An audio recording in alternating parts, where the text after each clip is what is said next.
الذي خلق سبع سماوات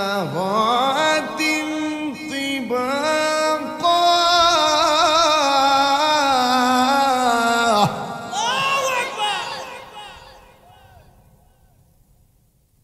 الذي خلق سبع سماوات طباقا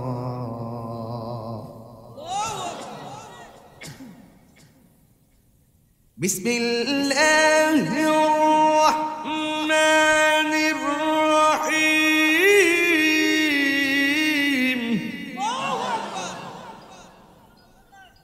خلق الإنسان ضعيفا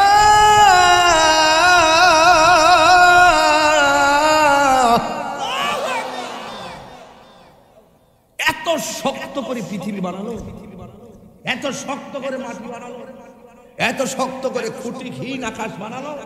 আবার আল্লাহ বলছে খুলিকাল ইনসানু দাঈফা, আমি তোদেরকে বড় দুর্বল করে বানিয়েছি।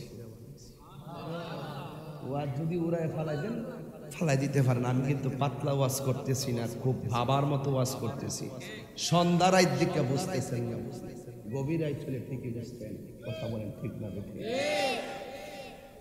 মানুষ কি মূলত দুর্বল না সবল? না, দুর্বল। মানুষকে দুর্বল করে আল্লাহ বানাইছে। দলিলে কয় এমনি তো আমরা বাহাদুরি আসলাম, ফাড়াইলাম, দৌড়ালাম, বাপ ডাহামো কি যে আল্লাহ কয় দুর্বল এত সবল কেরে।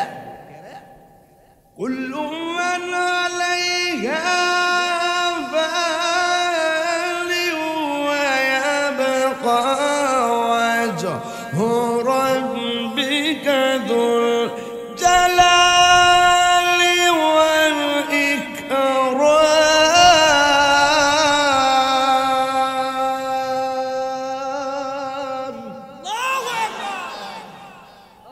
এই পৃথিবীটা দুর্বল কেন?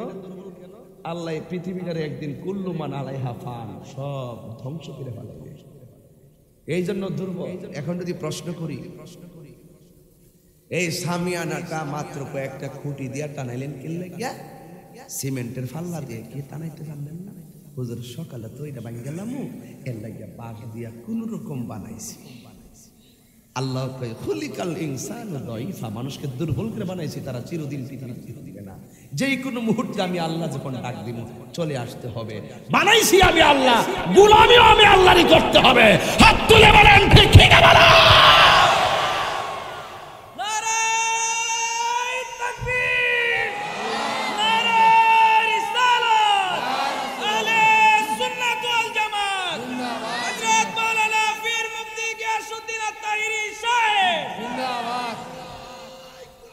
ওই খুঁটিহীন নীলাকাশ ভুবন মাঝে তুমি কুদরতি ইশারায় রেখেছ আল্লাহ, শুকর তোমার আমারে যে মুসলিম করেছ।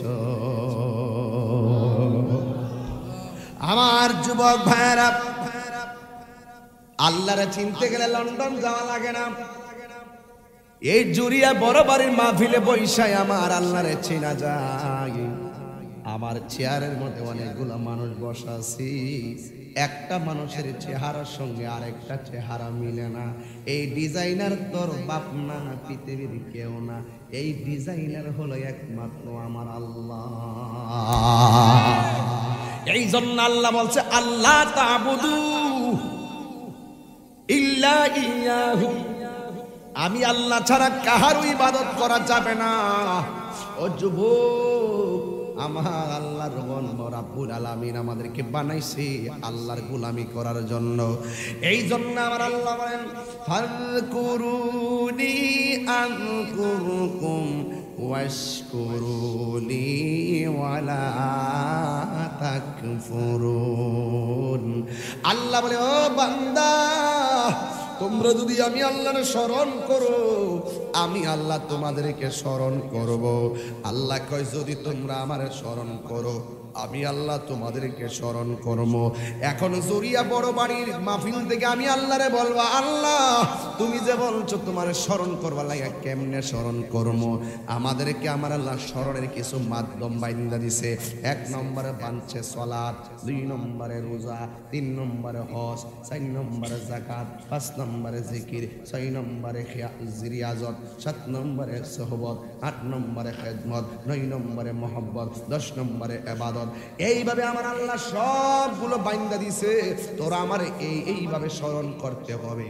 এবার আল্লাহরে প্রশ্ন করি, আল্লাহ তোমারে স্মরণ করার বেশি মাধ্যম বাইন্দা দিছো, কিন্তু তুমি আল্লাহ যে বলছো আযকুরুকুম তুমি আমাদেরকে স্মরণ করবা, আমরা তোমাকে স্মরণ করার মাধ্যম বান্দা দিলাম, কিন্তু তুমি আল্লাহ আমাদেরকে কেমনে স্মরণ করবা? ও তাহিরি তাহিরি এমনে আল্লাহ কয় না, আব্দুর রহমান আল্লাহ কয় না। ও আল্লাহ কেমনে করবা? দলিলে কয় আযকুরকুম আমি তোমাদেরকে স্মরণ করব।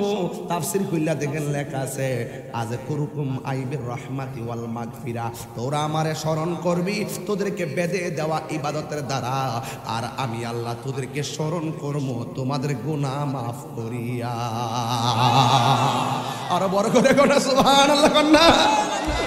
এ আপুরি ও যুবক, গুনায় জর্জরিত হইয়া জীবন বরবাদ কইরা ফালাইলাম। আমার নবী বলে হারানো টাকা ফেরত পাইলে মানুষ যেমন খুশি হয়, বান্দা গুনাহ করার পরে আল্লাহর কাছে তওবা কইরা কান্নাকাটি করলে আমার আল্লাহ এর চাইতে বেশি খুশি হয়। আল্লাহ বলে তুই আমার বান্দা, তুই গুনাহ করবি দেখে তো আমি আল্লাহ একটা নাম লাগাইলাম গাফফার, গাফুরুর রহিম। নাম তোমার আল্লাহ হো আল্লাহ গো আল্লাহ গাফুরুর রহিম, নাম তোমার আল্লাহ হো আল্লাহ হো আল্লাহ হান্নান মান্নান আল্লাহ হো আল্লাহ হো আল্লাহ সামিউম বাসির, নাম তোমার আল্লাহ হো আল্লাহ হো আল্লাহ। ও বন্ধু রে বন্ধু, আমি বুঝাইতেছি আল্লাহ কেডা আর বান্দাকে। বান্দা আল্লাহর গোপন রহস্যের নাম, বান্দা বুঝে না, বান্দা দুনিয়াদারি হইয়া গেছে। এই বান্দারা দুনিয়ার পাল্লা পইরা গেছে। আসলে বেশি ইবাদত লাগে না, নাজাতের জন্য অল্প আমলই যথেষ্ট, যদি আমলটা নিয়মিত হয়। এই জন্য আল্লাহ বলছেন আযকুরুকুম আমি তোদেরকে স্মরণ করব তোদের গুনাহগুলো মাফ করিয়া। এই জন্য আল্লাহ বলছেন বান্দারে আমি আল্লাহ তোরে বড় মায়া কইরা বানাইলাম। লাকাদ খালাকনাল ইনসানা ফি আহসানি তাকওয়িম, আমি আল্লাহ অবশ্যই মানুষদেরকে অতি সুন্দর নমুনায় বানাইছি। এই জন্য বান্দা যখন আল্লাহর গোলামি করে আমার আল্লাহ বড় খুশি হয়, বান্দা যখন গুনাহ করে আমার নবী বড় কষ্ট পায়। এই জন্যই আমার আল্লাহ বলছেন খবরদার আল্লাহ তাবুদু, আমি আল্লাহ ছাড়া কোনো ইবাদত করা যাবে না। এই জন্য যারা আল্লাহর ওলি হয়েছেন, যারা ওলি আল্লাহর দামান ধরেছেন, যারা আল্লাহর ওলি হয়েছেন, এরা আমার আল্লাহর গোলামি করেছেন। কারণ কেন জানেননি? গোলামির মধ্যে বড় মজা আছে রে বাবা, আছে না নাই? গোলামির মধ্যে বড় মজা। এই জন্যই তো আমার আল্লাহ রাব্বুল আলামিন কোরআনে বলেছেন কুল ইন কুনতুম তুহিব্বুনাল্লাহ ফাত্তাবিউনি ইউহিব্বুকুমুল্লাহ ওয়া ইয়াগফির লাকুম যুনুবাকুম ওয়াল্লাহু গফুরুর রহিম। জনম জনম যদি গাহি তোমার মহিমা গাওয়া শেষে হবে নাহি। জনম জনম যদি গাহি তোমার মহিমা গাওয়া শেষে হবে নাহি, দয়া করো মায়া করো, দয়া করো মায়া করো, ও হে দয়াবান তুমি রহমান, তুমি মেহেরবান, তুমি রহমান, তুমি মেহেরবান। কখনো তোমাকে যদি ভুলি, সুবহানাল্লাহ বলবেন না? আহা, এ বন্ধু আমি বলছিলাম ইবাদত হবে আমার আল্লাহর, ইবাদত আল্লাহর ওলি যারা তারা ইবাদত ছাড়া ভাত খায় না, আল্লাহর ওলি যারা মহব্বত ছাড়া তারা ঘুমায় না। ঘুমাইতে গেলেও আমার নবীর মহব্বত আছে না নাই? এই জন্য আমার আল্লাহ বলছেন, হে বন্ধু আপনি বলি দিন, ইন কুনতুম তুহিব্বুনাল্লাহা ফাত্তাবিউনি ইউহিব্বুকুমুল্লাহ, যদি তোমরা আল্লাহকে পেতে চাও তাহলে নবীকে মহব্বত করো। নবীকে মহব্বত করলে আমার আল্লাহ রাব্বুল আলামিন তোমাকে মহব্বত করবে। আর নবীর অনুসরণ করলে আল্লাহ তোমারে মহব্বত করবে। মহব্বতটা শুধু তাই নয়, আল্লাহ রাব্বুল আলামিন কোরআনে বলছেন আল্লাহর মহব্বতের ধরন আমাদের মতো না। আল্লাহর মহব্বতের ধরন হলো আমার আল্লাহ আমাদের গুনাহগুলো মাফ করে দিবে। এই জন্য ওয়াজটা আস্তে আস্তে নিয়ে যাইতেছি বিষয়ের দিকে। আমি বলছিলাম আল্লাহ ছাড়া কারো ইবাদত করা যাবে না, আল্লাহ ছাড়া কারো ইবাদত করা যাবে না। এই জন্যই তো আমার আল্লাহ রাব্বুল আলামিন হাবিব বলেছেন আফদালুল ইবাদাতে সালাত, সর্বোত্তম ইবাদত হলো নামাজ। এই নামাজের ভিতরে মজা আছে না নাই? নামাজের ভিতরে অনেক মজা আছে। আমার নবী বলেন কেউ যদি নামাজ পড়তে যাইয়া সর্বপ্রথম ওযু করার সময় হাতটা ধৌত করে বিসমিল্লাহ বইলা যদি ওযুটা শুরু করে, আমার আল্লাহর হাবিব বলেন ওযুটা শেষ হওয়ার আগ পর্যন্ত ফেরেশতারা তার জন্য গুনাহ মাপ চাইতে থাকে। এরপরে ওযু যখন করতে যায় হাতটা যখন ধৌত করে, এই হাত দিয়া তার জীবনে যত গুনাহ করেছে আমার আল্লাহ ওযুর পানির সঙ্গে মাটির মধ্যে ছড়িয়ে ফেলে দেয়। দুনিয়া তো বাদশাহ, আখিরাতেও বাদশাহী আছে না না? এই জন্য আল্লাহ ওয়ালাদের কাছে যাওয়া লাগবে। কিভাবে ইবাদত করবেন, কিভাবে রিয়াজত করবেন, কিভাবে মুরাকাবা করবেন, কিভাবে মুশাহাদা করবেন, এইগুলোর একটা পাঠশালা আছে। ওই পাঠশালাটা হলো আমার আল্লাহর ওলির দরবার। আল্লাহর ওলির দরবারে গেলে আল্লাহ পাওয়ার স্টেশন ধরায় দেওয়া হবে। আপনি তো এত ইবাদত কইরা এত জিন্দেগি কইরা বুঝবেন না, কিন্তু ইবাদতের মধ্যে এমন কিছু ফান্ডামেন্টাল ইবাদত আছে যেগুলো অল্পগুলো ইবাদত নিয়মিত পালন করলে আমার আল্লাহ রাব্বুল আলামিন রাজি হইয়া যায়। ঠিক কি না বলেন? এই জন্যই তো কার কাছে যাবেন? আল্লাহর ওলির কাছে যাবেন। আল্লাহ রাব্বুল আলামিন কোরআনুল কারীমের মধ্যে বলে দিয়েছেন আলা ইন্না আউলিয়া আল্লাহি লা খাউফুন আলাইহিম ওয়া লা হুম ইয়াহসানুন।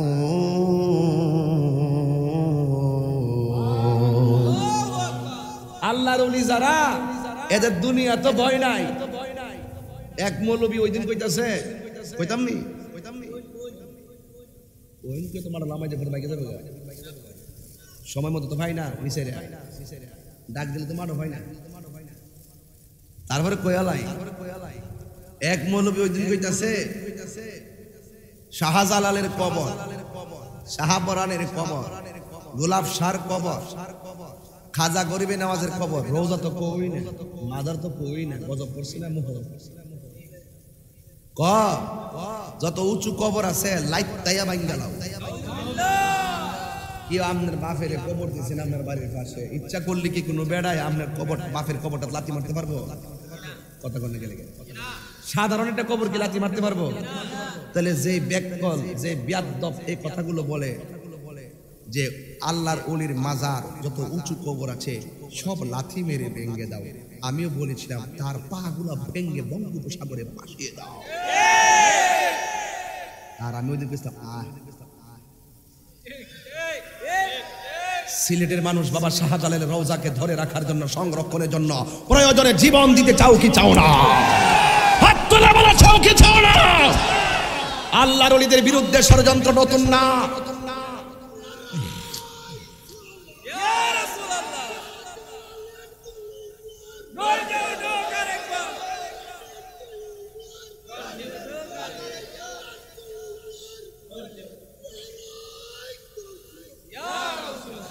এই ভাগলাই ঠিক আছে।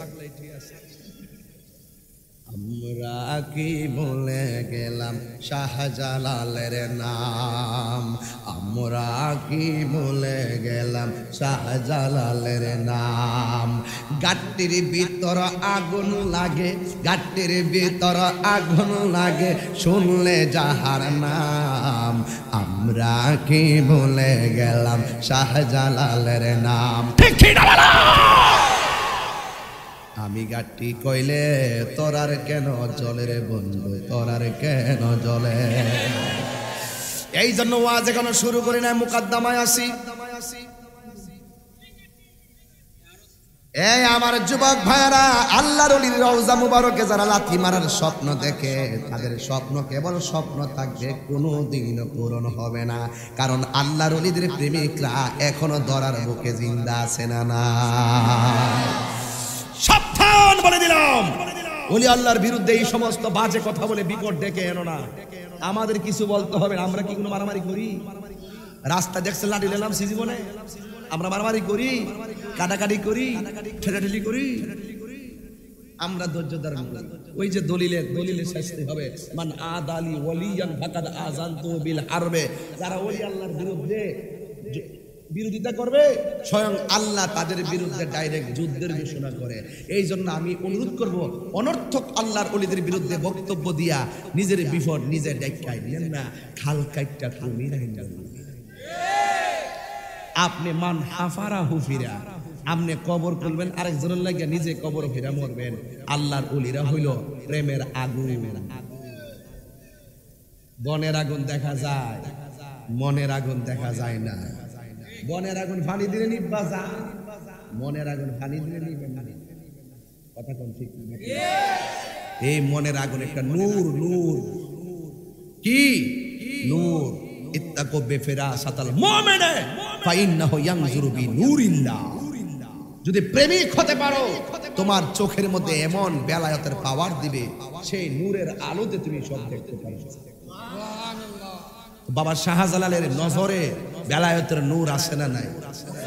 আল্লাহর ওলিরা কি মাটির লোকে মিশে গেছে গা? আল্লাহর ওলিরা রওজা থেকে জিন্দা না মরা? আমাদেরকে দেখার ক্ষমতা আছে না নাই? শুধুমাত্র কি জিন্দা নাকি নামাজও পড়ে? নামাজও পড়ে, ওয়ায়ুরযাকুন, এবং আল্লাহর পক্ষ থেকে রিজিক খাইতেছে। আল্লাহর ওলিরা মৃত্যুবরণ করার আগে একটা এরিয়ার মধ্যে ঘোরাফেরা করে, কিন্তু ইন্তেকালের পরে তাদের আর সীমানা থাকে না। যেখানে খুশি সেখানে তারা রুহানি ভাবে ভ্রমণ করতে পারে। জোরে কোন ঠিক না বেঠি? এই পাওয়ার আল্লাহর ওলিদেরকে দিছে কেডা? এজন্য আল্লাহ বলছে লা খাউফুন, আমার বন্ধুদের কোনো ভয় নাই। গ্যারান্টি দিছে কে? তো আল্লাহ যাদেরকে গ্যারান্টি দিয়ে দিছে, পৃথিবীর কোনো প্রোটেকশন দিয়ে তারা আটকানো যাবে?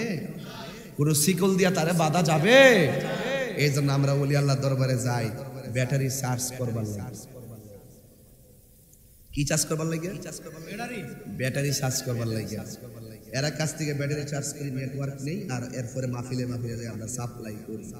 কথা বলতে তাইলে আল্লাহর ওলিদের সঙ্গে কি বন্ধুত্ব হবে না শত্রুতা হবে? বন্ধুত্ব রাখলে আল্লাহ কি খুশি, আর শত্রুতা করলে আল্লাহ বেজার। আপনার উপরে গজব আসবে। কি আসবে?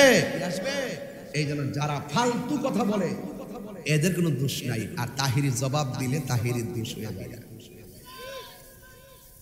বইছে বেটা দোষ নাই, দেখছে বেটা দোষ, বাকিটা কইলাম। কেউ মুরব্বী ঠিক আছে নি কথাটা? আগুন লাগছে কলবের ভিতরে। আমার যুবক ভাইরা শুনেন, পরে বলবো, এখন না। তবে অনুরোধ করে আল্লাহর ওলিদের সঙ্গে আমাদের সম্পর্ক ভালোবাসার নাকি শত্রুতা? আরো জোরে, আরো জোরে। আর শত্রুতার হলে ওই যে মান আদালি ওয়ালিয়ান ফাকাদ আযানতুহু বিল হারবে। যারা ওলি আল্লাহর বিরুদ্ধে শত্রুতামি করবে তাদের বিরুদ্ধে ডাইরেক্ট আল্লাহ অস্ত্র দেব। আল্লাহ কি আমরা ক্ষেপণাস্ত্র ধরবো? ঘুরায় গাড়া এমন বিপদে ফালাইবো আপনি টেরও পাইতেন না। নিজের কপালে নিজে কুড়াল মাইরা নিনা। এখনো সময় আছে, এখনো সময় আছে। সাধু সাবধান হয়ে যা। আমার চিন্তা করছি, তোমার চিন্তা আমি কাঁদতাইতাছি। আমরা বলি আল্লাহর মুহাব্বত করি, সুন্নিরা শান্তিতে বিশ্বাসী, তবে অন্যায়কে কখনো সহ্য করে না। কথা বলেন ঠিক না বেঠিক? এই জন্য আমার আল্লাহ বলছেন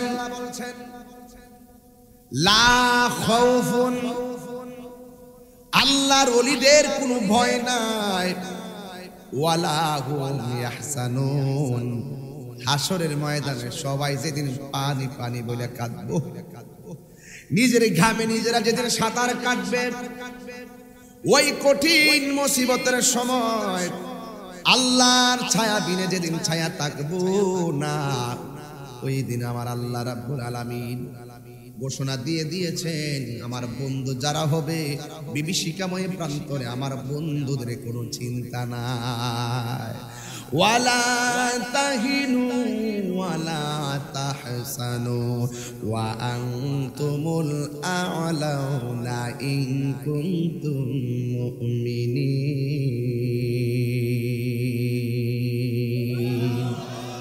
আল্লাহ রাব্বুল আলামিন বলেন, তোমরা নিরাশ হইও না, তোমরা দুঃখ করিও না, তোমরাই বিজয়ী হবে যদি তোমরা ইমানদার হও। তাইলে ইমানদাররা দিন শেষে বিজয়ের মালা গলার মধ্যে পরবেই পরবে। কথা বলে না ঠিক কিনা? এই জন্য আমি বলছিলাম আল্লাহর ওলিদের কোনো ভয় নাই, আল্লাহর ওলির কোনো চিন্তা নাই। আল্লাহর ওলিদের মধ্যে একজন ওলি, যার নাম হলো হুজুর গাউসুল আজম আব্দুল কাদের জিলানী। জোরে জোরে কি সুবহানাল্লাহ বলবেন না? উনি কি শুধু ওলি নাকি মাদার জাত ওলি? কি ওলি? মাদার জাত ওলি, যিনি মায়ের পেট থেকে ওলি হইয়া দুনিয়ার মধ্যে এসেছেন। আল্লাহর ওলি হতে গেলে নামাজের দরকার আছে, রোজার দরকার আছে, হজের দরকার আছে, মায়ের খেদমতের দরকার আছে। আব্দুল কাদের জিলানী তো এমন আল্লাহর ওলি, যিনি রাস্তা দিয়া যায়, ডাকাতের দলেরা ওনাকে ধরলো, অল বডিটা চেক করছে, কোন জায়গার মধ্যে টাকা পায় নাই। মা মা মা জননী তার আস্তিনের ভিতরে কিছু টাকা সেলাই করে দিয়ে দিয়েছে, কিন্তু ডাকাতের দলেরা আর সেই টাকাগুলো খুঁজে পায় নাই। ডাকাত তাকে ছেড়ে দিয়েছে। আব্দুল কাদের জিলানী রহমাতুল্লাহ আলাইহি ছোটবেলায় ডাকাতকে ডাক দিয়া বলছে, আপনারা তো আমার কাছে টাকা পান নাই, কিন্তু আমার কাছে টাকা আছে, আপনারা ধরতে পারেন নাই। আমার আম্মা আমার আস্তিনের ভিতরে কিছু টাকা সেলাই করে দিয়েছে, নেন টাকাগুলো নিয়ে যান। এবার ডাকাতের দলেরা একজন আর একজনকে বলা বলি শুরু করলো, জীবনে কত মানুষ ধরেছি, এমন সৎ মানুষ পাই নাই, দেখছো আমরা টাকা পাই নাই, কিন্তু দেখা গেল আমাদেরকে সে নিজের টাকাগুলো ওপেন করে দিয়ে দিয়েছে। আয় আয় আয়, এখনো পৃথিবীতে এত সোনার মানুষ আছে, আর আমরা ডাকাতি করব না। আব্দুল কাদের গো, মেহেরবানি করে আপনি আমাদেরকে ইমানদার বানায়া দে, আমাদেরকে কালিমা পড়ে আবার নতুন করে ঈমান গ্রহণ করায়া দে। এই হলো আব্দুল কাদের জিলানী, যিনি মিথ্যা কথা বলে নাই, আব্দুল কাদের জিলানী যিনি নামাজ ছাড়ে নাই। ওই আব্দুল কাদের জিলানীকে যারা অনুসরণ করো, আল্লাহর ওলিদেরকে যারা মহব্বত করো, আল্লাহ যে বলছে আল্লাহ তা'বুদু, আমি আল্লাহ ছাড়া ইবাদত করা যাবে না, একমাত্র আল্লাহর জমিনে ইবাদত হবে একজনের।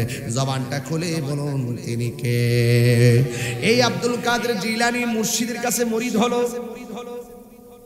যার নাম হলো হযরত আবু সাঈদ মাখজুমী রাহমাতুল্লাহি আলাইহি। তিনি মুরিদ হয়েছেন। মুরিদ হওয়ার পরে মুর্শিদের সঙ্গে তিনি একটা নিবিড় অরণ্যে একাকী দুইজনে বসে বসে প্রেমের আলাপ করতেছেন।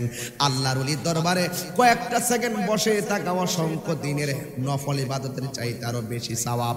এই জন্য পীর মুরিদে দুইজন বসে বসে প্রেমের ভাব আদান প্রদান করতেছেন। আর ওই মুহূর্তে এবার একটা প্রমাণ পেয়ে যান, আব্দুল কাদের জিলানী রহমাতুল্লাহ আলাইহি মুরিদ হয়েছেন। ওখান থেকে তো আমরা তরিকতের সবক পাইছি। আজকে বহুত মানুষ আছে পীর মুরিদের বিরুদ্ধে কথা কয়, আসে না নাই? এই জন্য আমার যুবকরা, যার নয়নে যারা লাগে ভালো, তার কাছে সেই তরিকতের সবক নিবে। যারা দেখলে, যার কথা শুনলে নবীর প্রেম পাওয়া যায়, আল্লাহর প্রেম পাওয়া যায়, এশকে রাসূল ফানা হয়ে যায়, তার কাছে আপনারা বায়াত হয়ে যাবেন। কারণ ঈমান পরীক্ষার যুগে একজন কামেল মুর্শিদ থাকা আপনার জন্য খুবই জরুরি। কথা বলেন ঠিক কিনা? এই জন্য আমার যুবক ভাইরা, এই হুজুর গাউসী পাক আব্দুল কাদের জিলানী রহমাতুল্লাহ আলাইহি দুইজনে বসে বসে মুরিদ এবং পীর সাহেব আলোচনা করতেছেন, যার নাম হলো হযরত আবু সাইদ মাখজুমী রহমাতুল্লাহ আলাইহি। তিনি কথা বলতেছেন, অনেকক্ষণ কথা বলার পরে গাউসী পাকের ক্ষুধা লেগে গেছে। ইন্দিবিন টাইমে মুর্শিদ মুরিদকে ডাক দিয়ে বলে, আব্দুল কাদের, আজকে তোমাকে তরিকতের ঘন্টা বাজাইয়া দিলাম, ছুটি, তুমি যাও আমিও যাই। এই কথা বলার পরে আব্দুল কাদের জিলানী রহমাতুল্লাহ আলাইহি বলে, ইয়া মুর্শিদ, আমার বড় ক্ষুধা লেগেছে। ইন্দিবিন টাইমে মুর্শিদ ডাক দিয়ে কে আব্দুল কাদের বাড়িতে চলো, বাড়ির মধ্যে খাবারের ব্যবস্থা আছে। কিন্তু আব্দুল কাদের জিলানী শর্মিন্দা হইয়া বললেন, না হুজুর, থাক, লাগবে না। এমনিতে না করলেন, না লাগবে না বলার পরে মুর্শিদ বাড়িতে চলে গেছে। আব্দুল কাদের জিলানী পেটের মধ্যে ক্ষুধায় কাতরাইতেছে। হঠাৎ করে আব্দুল কাদের জিলানীর সামনে একটা লোক এসে দাঁড়াইছে, যার চেহারাটা নূরে নূরান্বিত দেখা যায়। ডাক দিয়া বলে, আব্দুল কাদের, ও আব্দুল কাদের, এখানে একা একা কি করতেছে? পেটে হাত দিতেছে কেন? কয়, আমার পেটে ক্ষুধা লেগেছে। ওই লোকটা ডাক দিয়া বলে, তোমার পেটে ক্ষুধা লেগেছে, তোমার মুর্শিদ বলছে বাড়িতে গিয়ে খাওয়ার জন্য, মুর্শিদকে না করলা, বঞ্চিত হয়ে গেলাম মুর্শিদের সুধা থেকে, এই কাজটা ভালো করো নাই। আব্দুল কাদের জিলানী বলে, আমি শর্মিন্দা হইয়া না করেছি, তবে আমি যখন না করেছি তখন তো আপনি আমার সামনে ছিলেন না, কিন্তু আপনি কে? কই, আমার চিনো না, আমি জমিনের উপরে বাস করি না, আমি পানির নিচে বাস করি, আমার নাম হইল হযরতে খিজির আলাইহিস সালাম। আর জোরে জোরে কন্যা সুবহানাল্লাহ। প্রেমের আগুন জ্বলে দ্বিগুণে রে দয়াল, জল দিলে নিবে না, দয়ালের প্রেমের আগুন জ্বলে দ্বিগুণে রে দয়াল, জল দিলে নিবে না। ওরে মুর্শিদ মুর্শিদ কয়রা তাহিরি হইছে রে দেওয়ানা, ওরে প্রেম করিয়া প্রেমিক মোরে রে দয়াল, প্রেম তো মোরে না। জোরে জোরে কি সুবহানাল্লাহ বলা যাবে না? এবার ডাক দিয়া বলে, আমার চিনেন না, আমি হইলাম হযরত খিজির আলাইহিস সালাম। এবার আব্দুল কাদের জিলানী চিন্তায় পড়ে গেল, আমার খবরটা উনি জানলো কেমনে? আগুন লাগা গেছে হযরতে আব্দুল কাদের জিলানীর প্রেম দরিয়ায়। এবার হযরতে খিজির আলাইহিস সালামের নাম কেন খিজির জানেননি? তিনি পানির নিচে বাস করত।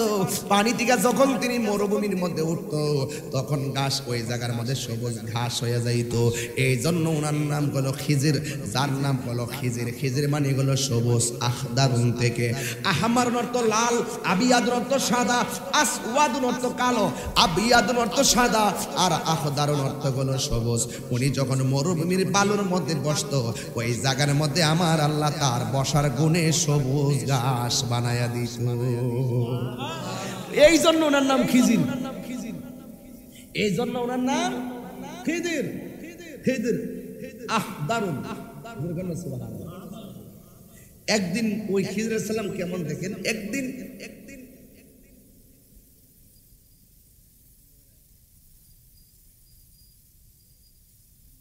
সরকারি লোক কেন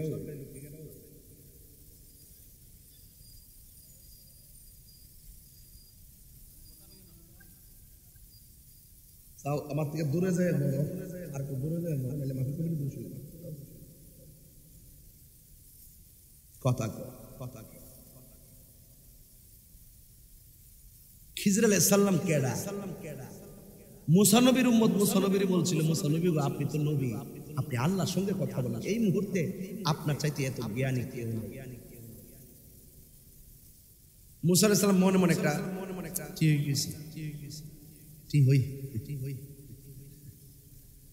একটু ফরদিন গেছে, তোর কথার কথা কইতে আল্লাহর সঙ্গে। আল্লাহ আল্লাহর কথা কয় না, ও আল্লাহ কথা কয় না, তোমার তো ওই সময় নীরব থাকা উচিত হয়নি, তোমার জন্য কষ্ট করছে, তোমার মতন জ্ঞানী লোক কেউ না, তোমার বলা দরকার ছিল, থাকতো। তবে আমি আল্লাহ কই, মুসা নবীকে আল্লাহ, আমি তোমার, আমি হলাম নবী, তোমার সঙ্গে আমি কথা বলি, হিসাবে তো আমি দেখতেছি না যে আর কেউ আছে, এরপর আল্লাহ কেডা আছে। তো তিনি পানির তলে গিয়ে পড়ে, আল্লাহ আমি একটু আপনার সাথে দেখা করতাম চাই, আমার একটু দেখা করার সুযোগ দিন না। এই লোকটা কেডা, আমার চাইতে আরো বেশি বুঝদার। কৌনি তো পানির নিচে থাকে, আল্লাহ ওনার সঙ্গে কেমনে দেখা করতাম।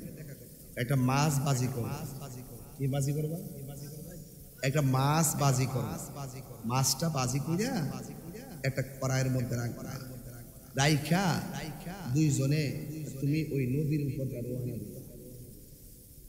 যে জায়গা গিয়া বাজি মাছটা জেতা হইয়া নদীর মধ্যে ফিরে যাবো গা, ওই দিক দিয়ে একটা রাস্তা, ওই রাস্তা দিয়া ডুববা, ডুবকে দেখবা আমার ওই বান্দা হয়ে আমার জিকির করতেছে। লোকেশনটা কি কঠিন না? মাছ একটা বাজি করছে, মানে একলা যাবে কেমনে, সাথে একজন সফর সঙ্গী লইছে, লইয়া ডাক দিকে এই আমরা দুইজন রওনা দিব, যে জায়গা গিয়া মাছটা জেতা হইব আমার কাছে কইবা। আচ্ছা ঠিক আছে, দুইজনে রওনা দিছে। একটু রাস্তা যাওয়ার পর ওই মুসা আলাইহিস সালাম চোখে ঘুম এসে গেছে, ইচ্ছা মতো ঘুমাইতেছে, নৌকা হইতেছে। একটু পরে যায় সাথে জিরা ছিল ঘুমাইতেছে, দুইজনে ঘুমায় একবার ফানা হয়ে গেছে। একটু পরে মুসা নবী উঠছে, রে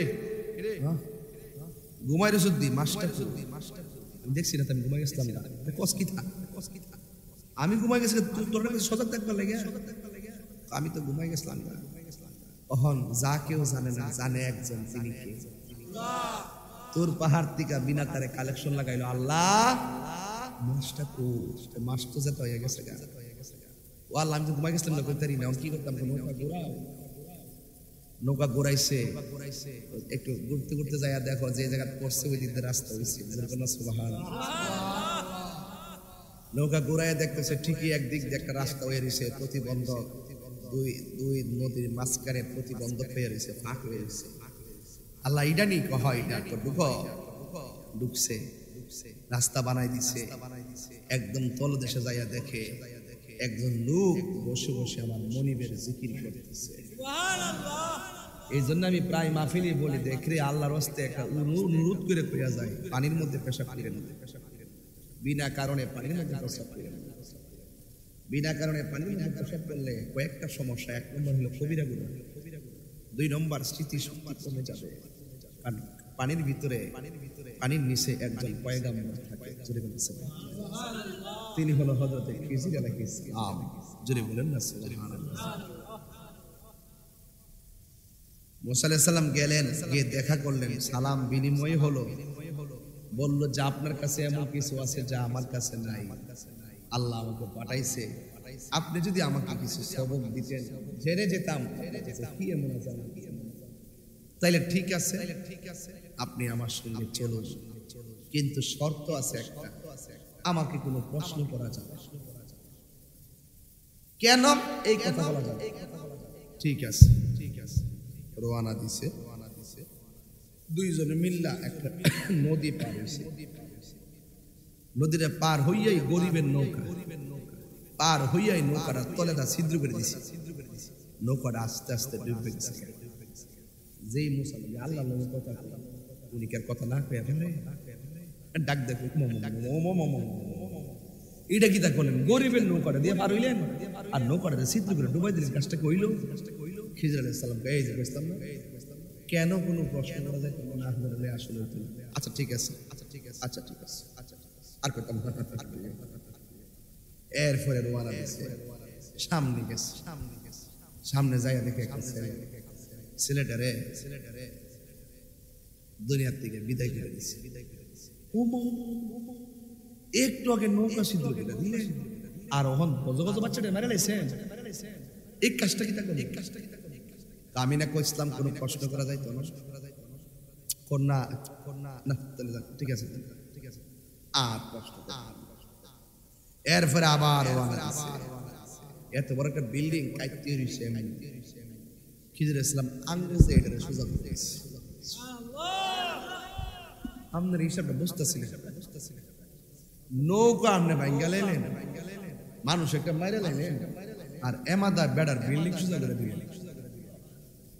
এবার খিজির আলাইহিস সালাম কো না একবার দুইবার তিনবার আমার সাথে আর পারলাম না, তো আমার লাগবে তবে একটা কথা তুমি কাম কি লেগে করছেন আমাকে কইয়া দেন, আমি যেটা বুঝতাম পারতাছি ওই আজ থেকে প্রায় 14 বছর আগে গোপীনাথপুর এক মাহফিলে একটা গজল গাইছে, গোলাপ ফুলে যাহা আছে বে ওই ও কিতাব বুঝছো তো ওজের সাথে না ওখানে বেশ আলাপ সালাপ করছে, মানে মাঝখানে একটা বড় ফুটফল আছে, আমি গোলাপ বলে যাই ও মানে এক ফানা বিলে এসে গেছে, ফানা বিলে এসে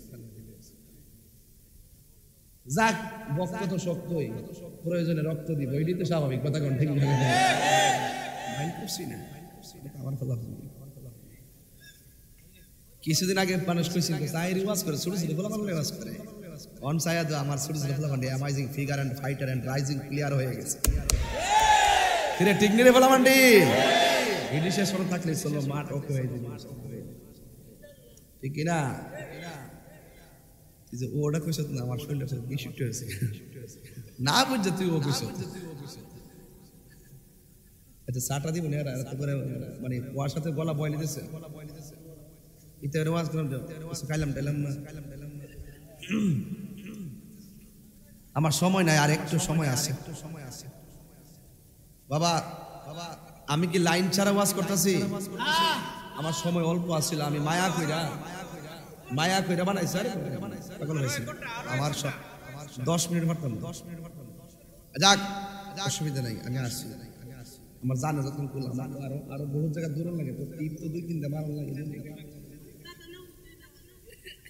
আমি যখন মাহফিলগুলা করি বহুত লোকে জ্বলে আসিনি রে জ্বললে কাম হইতো না, যার যারা যুদ্ধের খেদমত আপনার দিয়ে আল্লাহ এমন কাম করাইতেছে যেটা আমি আপনার দ্বারা কাছে আবার আমার যে করাইতেছে আল্লাহ এমন কাজ যেটা তার কাছে আপনি, তো সুতরাং আমি আমার ট্রেনে বাহাদুরি করে দরকার নেই, সিএনজিওয়ালা যদি কই সিএনজিওয়ালা এই পড়ে গলা সিএনজিওয়ালা কই হুজুর আমার নেকার একটু মেশিনে 20টা বস্তু ঠিক করে কই যে বাবার তো মাছ ওয়াজ করতাম পারি মেশিন ঠিক করতাম পারি, তাহলে আমার লাগে সিএনজিওয়ালা বস নাও, হ্যাঁ বস, এইজন্য যার যার জায়গার সবাই সারা এই জন্য কোনো বাহাদুরি দরকার নেই, আমার দ্বারা যুদ্ধ আল্লাহ লিখতে যুদ্ধ আমি করবো আপনার লেগে যুদ্ধ লিখে যুদ্ধ করবেন, সুতরাং হিংসা বিদেশ করে লাভ না, পাওয়ার তুলে যাবেন কথা কোন ঠিক না বেটা লাল লাগা যুদ্ধ কি রইব বন্ধ কর তুই ঠিক কস, গোলাপ ফুলে যাহা আছে আমি গন্ধ কইতাম না তোরে, বেলি ফুলে তাহা নাই, বেলি ফুলে যাহা আছে হাসনা খানায় তাহা নাই, জোরে কোন ঠিক কিনা রে বাবা, এই জন্য এক একটা আল্লাহর ওলির খেলা এক এক রকম, কাদরিয়া তরিকার কাজ হলো চোখের পানিতে সুবহানাল্লাহ জোরে কোন, আর চিশতিয়া তরিকার কাজ হলো চোখের জ্যোতিতে, নকশবন্দিয়া তরিকার কাজ হলো নিচে, এই জন্য যুবক এই নাভি মূল দিয়া শয়তান ভিতরে ঢোকে, এই জায়গাটারে তারা সাধন কইরা নেয়, এই জন্য ওই শয়তান তারে ধোঁকা দিয়ে তাকে পথভ্রষ্ট করতে পারে না, কথা বলেন ঠিক কিনা, এই নাভি দিয়া শয়তান ভিতরে ঢোকে, এই জন্য টানতে আল্লাহ ছাড়তে হোক, কথা কোন ঠিক না বে ঠিক, এই জন্য যুবক পায়ের মধ্যে হাত দিয়া বইলা যায়, এবার খিজির আলাইহিস সালাম মুসা নবীর ডাক দিয়ে কও মুসা নবী আপনারা বলেন মুসা নবী কি নরম নবী না গরম নবী, এই আওয়াজে মানি না, জোরে বলো নরম নবী না গরম নবী, জ্বালা জোড়ায় না জ্বালা জোড়ায় না রে, আমার তাড়াতাড়ি কয়া দেন নৌকাটা কেন ছিদ্র করলেন, ওই খিজির আলাইহিস সালাম বলেন আমি দেখতেছি একটা সওদাগর আসতেছে, জালেম সওদাগর, এর কাজ হলো নদীর পাড় থেকে গরিবের নৌকা সব মাইরা লইয়া জাগা, নৌকা টোকা সব ভাঙ্গা ফালায়, এই জন্য ওই জালেম বাদশা যদি নৌকাটা ভাঙ্গা ফালায় লইয়া যায় চিরতরে গরিবটা নৌকা থেকে বঞ্চিত হইয়া যাবে, এই জন্য আমি একটা ছিদ্র কইরা দিলাম যেন নৌকাটা নিতে না পারে, গরিবের ছিদ্রটা বন্ধ করে আবার সুন্দর করে তার ব্যবসা করতে পারবে। এই জন্য আমি ছিদ্র কইরা দিলাম যেন জালেম বাদশা নৌকাটা নিতে না পারে। তাইলে আপনি বাচ্চাটারে কেন মারলেন? ওই খিজির আলাইহিস সালাম এই বাচ্চাটা বড় হইয়া এমন কাজ করতো তার ভালো মা বাপ কলঙ্কি হইয়া যাইতো। এই জন্য আমি তারা ছোটবেলায় মাইরা তারা জান্নাতে পাঠাইয়া দিছি। জোরে জোরে কে আল্লাহু আকবার বলা যাবে না। আর আপনি বিল্ডিংটারে কেন সোজা কইরা দিছেন? কয় বিল্ডিংটার নিচে অনেক স্বর্ণ মুদ্রা আছে, এই বিল্ডিংটা যদি কাইতে ফিরা যায় তাহলে স্বর্ণ মুদ্রাগুলো বেরিয়ে যাবে, জালেমরা আর ঘাতকের দলেরা এই স্বর্ণ মুদ্রা নিয়ে যাবে। এই স্বর্ণ মুদ্রা আমি বিল্ডিংটা উপরে তুলে সংরক্ষণ করে দিয়েছি, তথ্য অনুযায়ী তাদের ওয়ার সন্তানরা এগুলা পেয়ে যাবে, পাওয়ার পরে তাদের দিন যাপন করতে পারবে। এই হলো আমার তিনটা কারণ। এবার মুসা নবী বুঝতে সক্ষম হয়েছে আল্লাহর জমিনে আমার আল্লাহ এমন ভাবে কুদরত সাজায়া রাখছে, বাহাদুরির কোনো জায়গা নাই। কথা কোন ঠিক কিনা? এই জন্য আমিও কানে ধরে ক্ষমা চেয়ে নিলাম। আমি বাহাদুরি করছি না, আমি তাকাব্বুরি করছি না, বুঝাইতে চাইলাম আপনারা আল্লাহ এমন কিছু দিছে আমার দেয় নাই, আমার আবার এমন কিছু দিছে সেটা আপনাকেও দেয় নাই, কিন্তু মানুষ হিসেবে আমরা সবাই আল্লাহর বান্দা সমান। কথা বলেন ঠিক কিনা? এই জন্য হযরত গাউসুল আজম আব্দুল কাদের জিলানী থেকে চলে গেছিলাম, ডাক দিয়া কে আমারে চিনো না? আমি হইলাম হযরত খিজির আলাইহিস সালাম। এবার আব্দুল কাদের জিলানী বলে আমি মুর্শিদের সঙ্গে গভীরে নীরবে একা একা কথা বললাম, বন্ধুরে আমার ও যুবকের দল, আমি এমন ভাবে কথা বললাম, কিন্তু এখানে তো খিজির আলাইহিস সালাম ছিলেন না, কিন্তু তিনি দেখেছেন তার পাওয়ার আছে। আমি মুর্শিদের বাড়িতে যাব। এবার তিনি মুর্শিদের বাড়িতে চলে গেল। হযরত আব্দুল কাদের জিলানী রহমাতুল্লাহ আলাইহি তার পীর ও মুর্শিদ হযরত আবু সাইদ মাখজুমি রহমাতুল্লাহ আলাইহির বাড়ির মধ্যে গেল, যাইয়া আর এক খেলা দেখলো। কইতাম নি রে বাবা, আর একটা খেলা হলো। আব্দুল কাদের জিলানী যখন গেছে তার মুর্শিদ ডাক দিয়া কয়, আব্দুল কাদের আমি তোমার জন্য খাবার নিয়ে দাঁড়ায় রইছি। ও হুজুর, আমি তো আসবো যে আপনারে বলি নাই। তুমি তো আমারে বলো না। খিজির আলাইহিস সালাম তো ঠিকই বলছো।